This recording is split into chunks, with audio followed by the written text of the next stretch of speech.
खबरों की शुरुआत बड़ी खबर से करेंगे। आपको बता दें कि एसएसआरबी 10वीं एग्जाम 30 नवंबर से एडमिट कार्ड के लिए नोटिफिकेशन जिला इंतजामिया ने जारी किया। नोटिफिकेशन तलबा वक्त पर डाउनलोड कर ले एडमिट कार्ड। 10वीं के एसएसआरबी का इम्तिहान 30 नवंबर को होने जा रहा है और इस सिलसिले में जिला एडमिनिस्ट्रेशन की तरफ से एडमिट कार्ड को लेकर ऑफिशियल नोटिफिकेशन जारी किया गया है। जिला इदारा ने उम्मीदवारों से अपील की है कि वो वक्त से पहले अपना एडमिट कार्ड डाउनलोड कर ले ताकि इम्तिहान के दिन किसी किस्म की दिक्कत का सामना ना करना पड़े।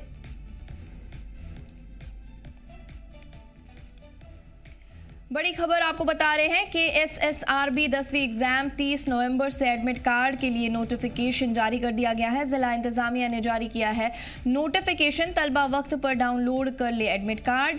10वीं के एसएसआरबी का इम्तिहान 30 नवंबर को होने जा रहा है और इस सिलसिले में जिला एडमिनिस्ट्रेशन की तरफ से एडमिट कार्ड को लेकर ऑफिशियल नोटिफिकेशन जारी किया गया है। जिला इदारा ने उम्मीदवारों से अपील की है कि वो वक्त से पहले अपना एडमिट कार्ड डाउनलोड कर ले।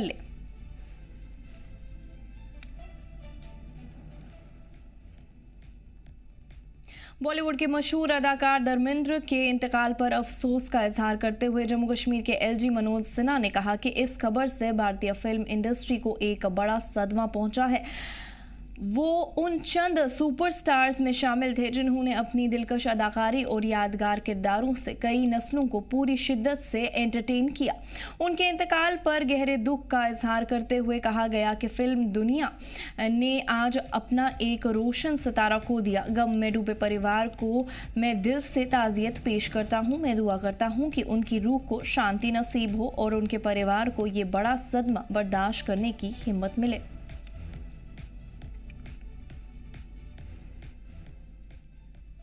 भारतीय सिनेमा के महान एक्टर धर्मेंद्र के इंतकाल पर लद्दाख के एलजी कविंदर गुप्ता ने अपने रद्द अमल का इजहार किया और कहा कि इंतकाल की खबर बेहद दुख और हृदय विदारक है।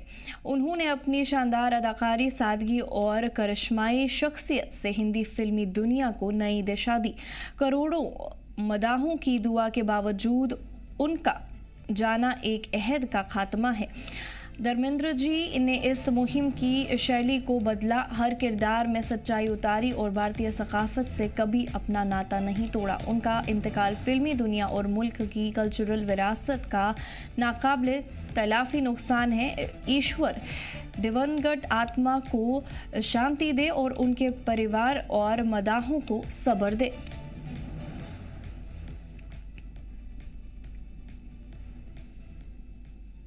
जम्मू कश्मीर के एलजी मनोज सिन्हा ने जम्मू कश्मीर पुलिस के कमांडो ट्रेनिंग सेंटर का दौरा किया जो सुंजवन जम्मू में है। इस दौरान उनके साथ जम्मू कश्मीर के DGP Nalin Prabhat, special DGP SJM Gilani, PHQ J and K Chandrakar Bharti, principal secretary home department MK Sinha, ADGP headquarters और director SSG Bhim Sen Tuti, IGP Jammu Ramesh Kumar, divisional commissioner Jammu और दीगर सीनियर अफसरान मौजूद रहे। इस मौके पर एलजी ने इस ट्रेनिंग सेंटर में चल रही सरगर्मियों और कमांडो की ट्रेनिंग प्रोग्राम का बारीकी से जायजा लिया। उन्होंने सिक्योरिटी एहलकारों, सलाहियत और उनकी तैयारियों की तारीफ की। उन्होंने अफसरान को हिदायत दी कि ट्रेनिंग के स्टैंडर्ड्स को और बेहतर बनाया जाए ताकि जम्मू कश्मीर में पुलिस और सिक्योरिटी एहलकार की तैयारी और एफिशिएंसी हमेशा बेहतर बनी रहे।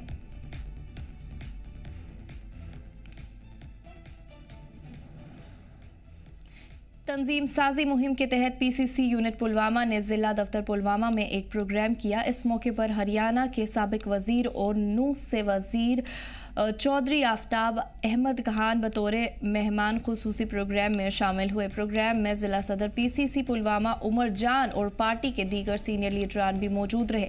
ये प्रोग्राम टाउन हॉल पुलवामा में हुआ। प्रोग्राम के दौरान कांग्रेस लीडरान ने प्रोग्राम को खिताब करते हुए बीजेपी की मजम्मत की, खासतौर पर आर्टिकल 370 के रद्द होने और जम्मू कश्मीर के दो अलग अलग यूटी में बंटने के फैसले को लेकर सख्त हमला किया। इसके साथ ही पीडीपी और नेशनल कॉन्फ्रेंस को भी निशाना बनाया और इन पार्टियों के लीडरान को जम्मू कश्मीर की मौजूदा हालात का जिम्मेदार ठहराया। प्रोग्राम के दौरान लीडरान और कारकुनान ने हमारी रियासत हमारा हक के नारे लगाए और मरकजी हुकूमत की तरफ से किए गए वादों के मुताबिक स्टेटहुड की फौरन बहाली का मुतालबा भी किया।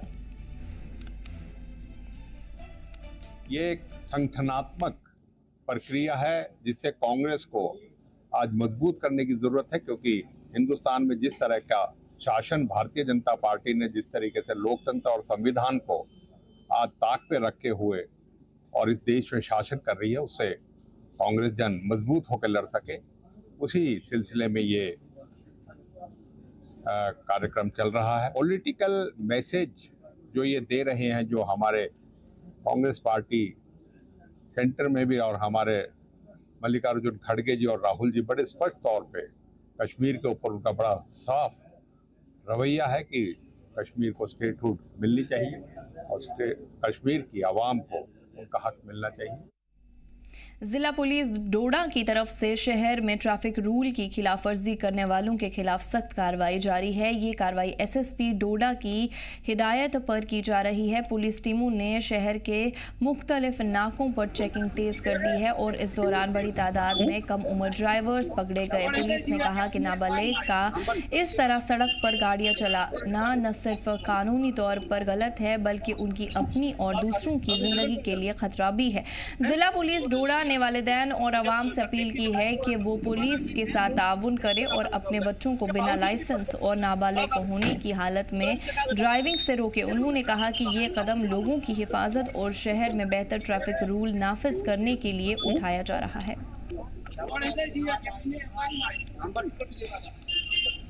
देख रहे हैं जी जम्मू कश्मीर लद्दाख और मैं हूं वसीम गत्तू। इस वक्त हम डोडा हेडक्वार्टर पे मौजूद हैं। आपको बताना चाहेंगे जम्मू कश्मीर पुलिस की तरफ से एक स्पेशल नाका यहां पे लगाया गया है बिल्कुल क्लॉक टावर के साथ में। दरअसल आपको बताना चाहेंगे डोडा शहर के अंदर हम देख रहे हैं कि ट्रैफिक रूल रेगुलेशन कई सारे लोग जो है वो वायलेट कर रहे हैं। उसी को लेके एसएसपी डोडा संदीप मेहता साहब की क़यादत में यहाँ पे स्पेशल टीम जो है वो भेजी गई है और देखा जा रहा है कि किस तरह से यहाँ पे जो है लोगों को खास करके पुलिस अवेयर कर रही है और खास करके जिला के लोग भी इससे काफी ज्यादा खुश हैं, क्योंकि शहर के अंदर हम देख रहे हैं कि कम उम्र के बच्चे भी देखने को मिल रहे हैं जो गाड़ियां चला रहे हैं, बाइक्स चला रहे हैं, स्कूटी चला रहे हैं। कहीं ना कहीं दिन ब दिन एक्सीडेंट होते हुए नजर आ रहे हैं। ये देख सकते हैं आपकी स्पेशल टीम जो इस वक्त यहाँ पे पुलिस स्टेशन डोडा की से भेजी गई है और बहुत सारे चलान हम देख रहे हैं कि पुलिस यहाँ पे करते हुए नजर आ रही है। मैं कुछ लोगों से बातचीत करना चाहूंगा जो यहाँ पे मौजूद है। पिछले दिनों आपने देखा था किस तरह से पुलिस के पास कुछ लोग गए थे और बताया था कि यहाँ पे ये कदम उठाना काफी ज्यादा जरूरी है, क्योंकि दिन ब दिन गाड़ियां बढ़ रही हैं, स्कूटीज बढ़ रही हैं। मेरे साथ कुछ मकामी लोग हैं, इनसे बात थोड़ा सा, कहाँ से आप हैं और क्या बताना चाहेंगे जिस तरह से हम देख रहे हैं कि दिन ब दिन यहाँ पे एक्सीडेंट्स हो रहे हैं और पिछले दिनों जो लोगों ने सवाल उठाए थे कि पुलिस को ये कदम काफी ज्यादा उठाना जरूरी है, किस तरह से देखते हैं? आपका बहुत बहुत शुक्रिया, आपने मुझे ये दो बातें कहने का मौका दिया। तो बहरहाल मैं मरमत से बिलोंग करता हूँ और डोडा में भी होता हूँ। मेरा नाम गुलाम हसन वानी है।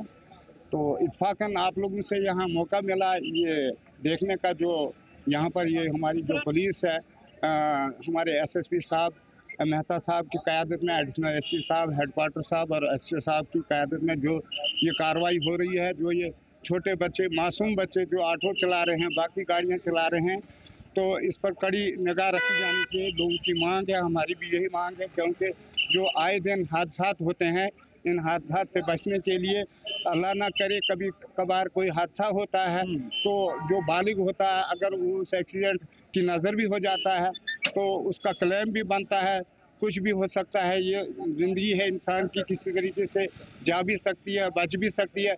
लेकिन ये जो कदम हमारे एसएसपी साहब वगैरह की टीम यहाँ उनकी डायरेक्शन पर जो कुछ हो रहा है, आम लोग इसकी हमायत करते हैं। लोग चाहते हैं कि इस किस्म के इक़दाम हों। फैमिली का कितना बड़ा रोल रहता है? वायलेट जो बच्चे कम उम्र के कर रहे हैं, शहर के अंदर गाड़ियां जो है वो लोग कुचल रहे हैं, लोगों को टकरे मार रहे हैं, कितना ज़्यादा ज़रूरी है फैमिली को बच्चे को अवेयर करना, कम उम्र बच्चे को गाड़ी नहीं देना, स्कूटी नहीं देना? ये तो माँ बाप की जिम्मेदारी, औलिन जिम्मेदारी माँ बाप की है, जो अपने बच्चों को इस चीज़ से बाखबर करें कि ये चीज़ जो है आपके हित की बात नहीं है। उनको कहना चाहिए, घर में समझाना चाहिए, उनको इस तरह की सुझाव देना चाहिए कि आप और कुछ काम करो, छोटे मोटे काम करो या अपनी पढ़ाई करो, जो इस वक्त उनकी ज़रूरत है। आगे आने वाली ज़िंदगी में जो उनके काम आएगी, उनका पढ़ाई से ताल्लुक रहना चाहिए। ये इस किस्म की चीजें जो इसको क्या करना चाहिए, क्या बिल्कुल इस तरह की मुहिम लगातार जारी रखनी चाहिए? बिल्कुल हम चाहते हैं 101 नहीं 111% जो जनता है इसके हित में है कि ये इकदाम कंटिन्यू रहने चाहिए, इसमें कड़ी नज़र रखनी चाहिए और इस पर क्या कहते हैं कानूनी कार्रवाई होनी चाहिए ताकि इस किस्म के हादसा जो होते हैं तो क्या कहते हैं कीमती जानें ज़ाया होती हैं। उन लोगों को अगर माँ बाप अवेयर करें बच्चों को तो ऐसा नहीं हो सकता, उनकी जान बच सकती है। और यहाँ पर जो ट्रैफिक का ये जम गफीर रहता है तो उससे भी मतलब लोगों में वो बेदारी आएगी ताकि आम जनता को चलने फिरने में दुश्वारी ना हो। चलिए, साफ तौर पे आवाम जिला की काफ़ी ज़्यादा खुश है। जिस तरह से पिछले दिनों अवामी जो है वो सवाल उठा रही थी कि डिपार्टमेंट्स को थोड़ा जो कंसर्न डिपार्टमेंट, ये खाली पुलिस का काम नहीं है। जिस तरह से उन्होंने कहा कि पेरेंट्स का भी इसमें एक बहुत बड़ा रोल बनता है, खास करके ट्रैफिक पुलिस और साथ साथ में ARTO यानी कि मोटर व्हीकल डिपार्टमेंट को भी इस तरफ तवज्जो देनी होगी। जिस तरह से शहर के अंदर ट्रैफिक मैस देखा जाता है और खास करके जो कम उम्र के बच्चे शहर के अंदर वायलेट जो ट्रैफिक रूल रेगुलेशंस कर रहे हैं, उसके ऊपर जो है पुलिस और साथ साथ में बाकी डिपार्टमेंट्स को भी नजर देना काफी ज्यादा जरूरी है। तो उम्मीद कर सकते हैं कि पेरेंट्स को भी इस तरफ तवज्जो देनी होगी। जिस तरह से हम देख रहे हैं कि सुबह से कई सारे लोगों के ऊपर चालान किए गए और खास करके इसमें देखा गया जो आंकड़ा निकला, लगभग 7 से 8 बच्चे ऐसे देखने को मिले जिनके पास लाइसेंस नहीं है, जो और उनकी उम्र जो है वो बहुत कम देखी जा रही है। तो उम्मीद करेंगे कि आने वाले टाइम में ये तस्वीरें यहाँ पे नहीं देखने को मिले। जी जम्मू कश्मीर लद्दाख के लिए वसीम गत्तो, डोडा। पुलवामा पुलिस ने जिला हेडक्वार्टर्स पुलवामा में लड़कियों को बेहतरीन प्लेटफॉर्म मुहैया कराने के मकसद से एक शानदार बैडमिंटन टूर्नामेंट का इनेकाद किया है। ये 3 रोज़ा टूर्नामेंट जिले के मुख्तलिफ स्कूल्स और कॉलेजेस की 8 टीमों की शिरकत के साथ शुरू हुआ, जिसका बुनियादी मकसद लड़कियों को बेहतर स्पोर्ट्स माहौल और मंच फराहम कराना है ताकि वो खेल के मैदान में लड़कों के साथ बराबरी कर सके और अपनी सलाहियत को निखार सके।